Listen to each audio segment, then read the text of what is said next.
In this session, we will look at how solvency is managed using a very ubiquitous matrix called the capital adequacy ratio.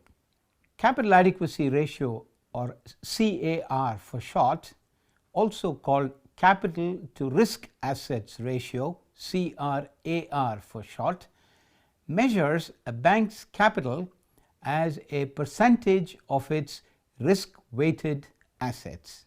Now there are two operating phrases here, capital and risk weighted assets. Capital is classified as tier 1 capital and tier 2 capital, and we will look at that classification a little later. Risk weighted assets involves computing the assets on the bank's balance sheet based on the degree of risk associated with each class of assets. Example, investments in treasury bonds or government securities carry risk weight of 0%, whereas unsecured loans to companies would carry a risk weight of 100%. And there are several other asset classes which would lie between the 0% and 100%. We will look at how to compute risk weighted assets a little later in this session. So, capital adequacy ratio is tier 1 capital plus tier 2 capital divided by the risk weighted assets. This capital adequacy ratio has been implemented globally starting the mid 1990s based on the guidelines issued by the Basel Committee on Banking Supervision, which was set up by the Bank of International Settlements, hence commonly referred to as Basel I capital.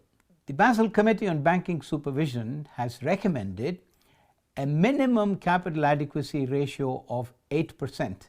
However, that could be greater than 8% and vary from country to country depending on the directives issued by the central bank of each country.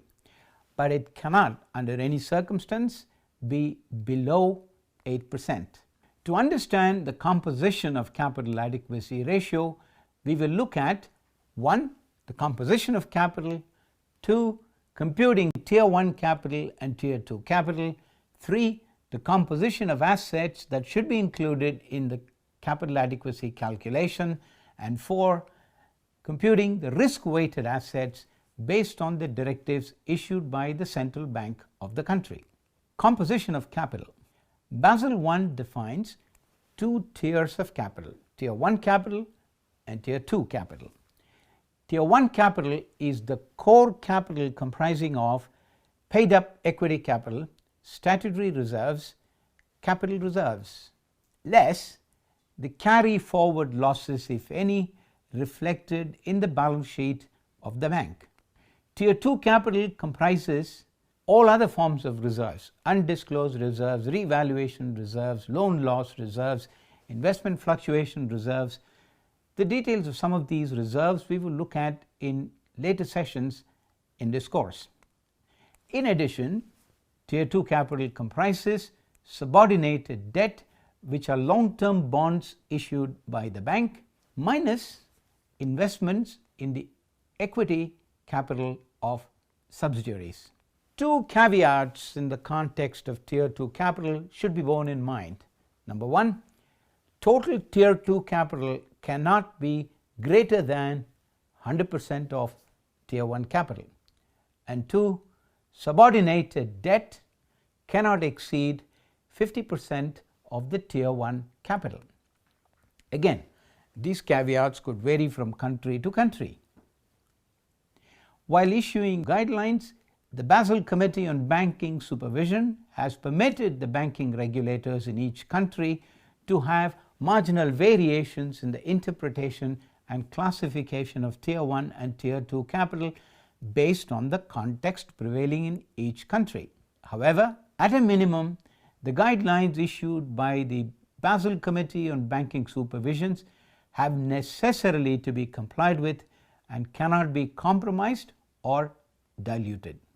A host of instruments such as perpetual debt, perpetual cumulative preference shares, etc., issued by banks from time to time are also eligible to be included either under Tier 1 capital or under Tier 2 capital, again as per the directives of the central bank of the country. Broadly speaking, perpetual instruments, that means instruments with no maturity date, such as perpetual preference capital or capital raised through perpetual debt, can be included in Tier 1 capital. Other securities such as bonds that are issued with a specific maturity date and are long term in nature can be included in Tier 2 capital. Now let's look at risk weighted assets. First of all, risk assets comprise loans, investments, etc.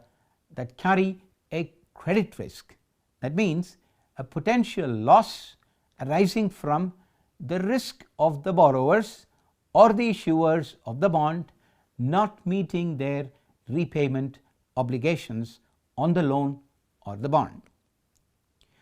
Risk assets are therefore converted into risk weighted assets based on the risk weight assigned to every class of asset. For example, treasury bonds and government securities carry zero credit risk. In other words, there is no risk of default. Hence, the risk weight is 0. On the other hand, corporate bonds that are essentially unsecured loans could carry 100% risk weight. The risk weight on mortgage loans or home loans, as it is called in some countries, are relatively low, given that such loans are always secured by the real estate that it has financed, and hence the risk weight could be, say, 50%. With that understanding of Tier 1 capital, Tier 2 capital and risk weighted assets, in the next session we will look through a spreadsheet to compute the capital adequacy ratio of a fictitious bank called the Bank of Utopia.